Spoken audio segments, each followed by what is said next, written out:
పెరుగుట విరుగుట కొరికే ఇదొక సామెత. ఇప్పుడు సజ్జలకు అతికినట్లు సరిపోతుంది. నడిమంత్రపు సిరి నరం మీద పొండులానే సలుపుతుంది. సరిగ్గా సజ్జల కూడా ఆయన జర్నలిజం బ్యాక్గ్రౌండ్ సామాజిక సమీకరణమో ఏదో కలిసి వచ్చి జగన్ కు కుడి ఎడమ భుజంగా మారిపోయారు. జగన్ అధికారంలో ఉన్నంతకాలం ఆయన ముఖంలా గొంతులా వ్యవహరించారు.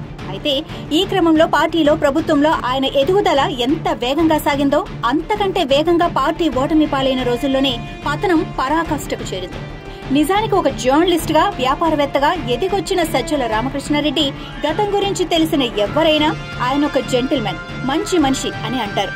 అయితే రాజకీయ అరంగేటం తర్వాత ఆయనలో మార్పు అనాలా, ఆయన సహజ గుణం అనాలా అన్నది ఎవరికి వారే తేల్చుకోవాలి. సరే, అది పక్కన పెట్టి విషయంలోకి వస్తే జగన్ రెడ్డి కళ్ళు చెవులు అన్ని తానే అన్నట్లు వ్యవహరిస్తూ వచ్చిన సజ్జల ఇష్టారీతిగా వ్యవహరించారు. వైసీపీ సోషల్ మీడియా వింగ్ ను తన పుత్రరత్నం పిల్ల సజ్జల అదే సజ్జల భార్గవ్ రెడ్డికి అప్పగించారు.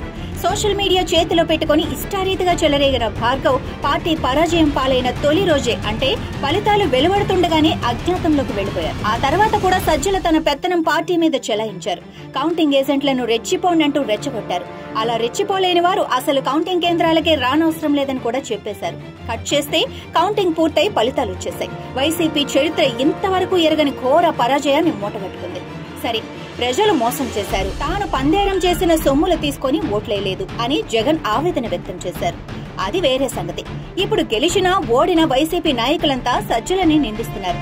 వాస్తవాలు అధినేతకు నివేదించుకోవటానికి వీల్లేకుండా సైంధవుడిగా అడ్డుపడ్డారంటూ విమర్శలు గుప్పిస్తున్నారు. అంతేకాకుండా జగన్ ఓటమి తర్వాత పార్టీ నేతలతో జరిపిన సమావేశంలో ఈ విషయాలన్నీ ఆయనకు ఏకరువు పెట్టారని సమాచారం. దీంతో సజ్జలను పిలిపిద్దామని ప్రయత్నిస్తే ఆయన ఫోన్ స్విచ్ ఆఫ్ ఉంది.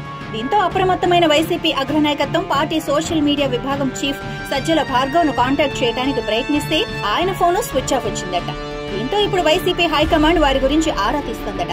పిల్ల సజ్జల అదే సజ్జల భార్గవ్ రెడ్డి నిర్వాకం వల్ల పార్టీ సోషల్ మీడియాలో చెల్లించాల్సిన బిల్లులు కోట్ల రూపాయల్లో ఉన్నాయని, అలాగే పార్టీకి సంబంధించిన ఆర్థిక పరమైన విషయాలెన్నో సజ్జల రామకృష్ణారెడ్డితో ముడిపడి ఉండటంతో ఇప్పుడు వైసీపీ హైకమాండ్ వారిని వెతికే పనిలో నిమగ్నమై ఉందని పార్టీ వర్గాల సమాచారం.